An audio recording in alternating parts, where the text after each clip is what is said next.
Hey, welcome back to another video. If you're new here, my name is Paul Salter. I'm a registered dietitian who is passionate about helping women just like you reframe their approach to achieving sustainable weight loss and truly taking an approach that begins from the inside out, specifically focusing on the emotional, psychological, and behavioral aspects of feeling, looking, and being your best. And since 2013, I have worked one-on-one with nearly 1,500 women just like you, helping them to collectively lose tens of thousands of pounds of body fat and keep it off for good. And in this video, I want to specifically speak to my experience working with so many women and address some common misinformation when it comes to, diet plans for women or weight loss specifically for women, to put your mind at ease and help to redirect your precious time, energy, and focus so you can truly begin to cultivate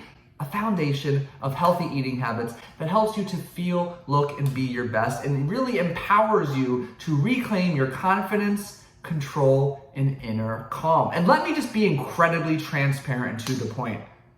There are no real differences when it comes to building a nutrition or diet plan for men or for women. Because here is how I have approached building thousands and thousands of plans over the years. Yes, gender is one specific element that is taken into consideration. And I'll tell you why there are some nuances to be, just aware of in just a moment. But the truth is, some of the main variables that I look at, when it comes to assessing how to assign individual portion goals for premium protein, premium carbohydrates, premium fats, and ample vegetables and fluids are mainly related to body weight, height, age, activity level, schedule, lifestyles, and most importantly, and I'll address this again in a minute, diet history.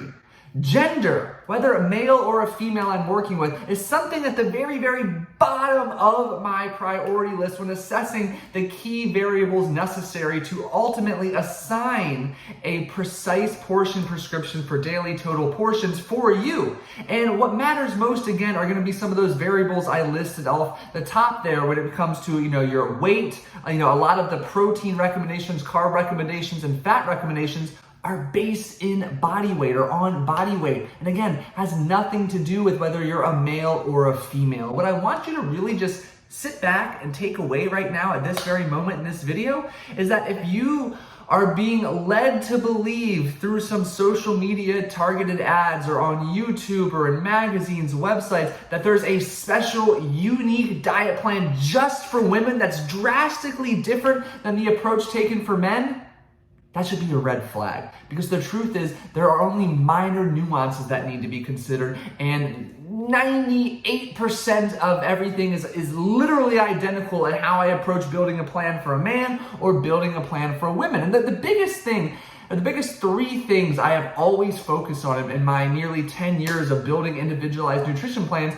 are checking the following three boxes. Is the plan I have cultivated individualized, unique to you? Is it simple? And is it flexible?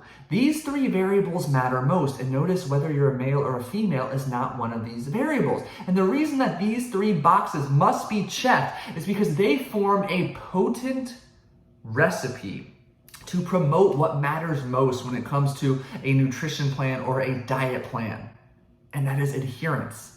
If you can't adhere to a plan, who cares how magical or colorful or beautiful or perfect it is? Without adherence, there's no success whatsoever. So by checking those three boxes, individualization, simplicity, and flexibility, we do everything we can to promote adherence, and adherence over time is consistency, and it is consistency that promotes significant, sustainable progress. And that's what you and I are all after. But the two points I do want to address that are slightly nuanced and unique to women, or I guess there's actually three now that I keep thinking about it, are as follows. First and foremost, this is a very large generalization, so please keep that in mind, but on average, the average male has significantly more muscle mass than the average female.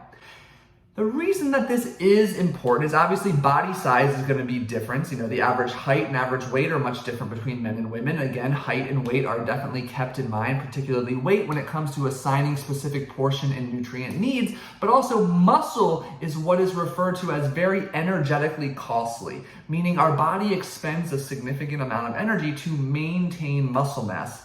Therefore, the more muscle we have, the higher our rate of calorie expenditure, and therefore the more calories we need, or the higher our portion or nutrient goals. Something to be aware of. The second point I really like to consider that usually flies under the radar with most coaches, apps, templates, etc., is considering dieting history.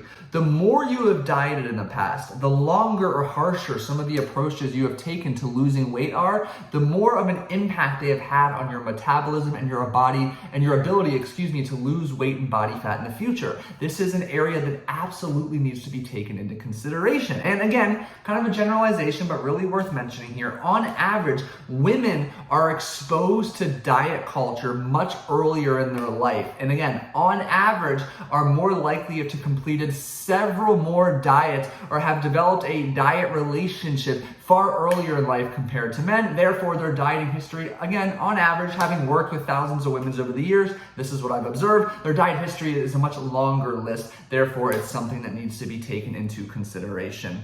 And I guess the third point I want to mention, and now as I keep talking, I'm finding a fourth, but the third one is, again, on average here, research shows us that women are much more likely, I believe it's 8 to 10 times more likely to develop an underactive thyroid or hypothyroidism, which does play a role in affecting the number of calories you burn per day, which obviously is an important variable to consider when constructing an individualized nutrition plan. And then fourth too, as a woman approaches menopause, that pre, peri, and post period can have some dramatic effects on caloric expenditure, nutrient needs, energy levels, appetite, and that's just a time period, 3 distinctive ones to be specific, that needs to be addressed with the utmost attention and individuality for the person that is being worked with, or for you specifically on your nutrition journey. But at the end of the day, there are those couple of nuances that I just shared with you, but whether you're a woman, whether you're a man, there's no specific diet plan that is unique to,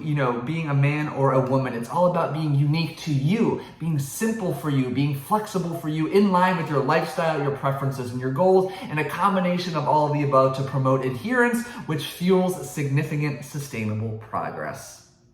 I hope you found this video helpful and enlightening, and if you did, a thumbs up would be greatly appreciated from me so that I know that this is the type of content you are enjoying and I can continue to make more of it. And if this message really resonated with you, be sure to check back to my channel next week because I'll be producing a video that really walks you through the foundational approach I've used to build individualized sustainable nutrition plans for so long. So I'll give you a step-by-step screen share style tutorial of all of the variables I consider and how you can begin to build your own individualized nutrition plan. And of course, any questions you have, anything left unsaid, unclear, something you want me to dig deeper in, drop a question or comment in that comment section below, and I'm more than happy to follow up with you there.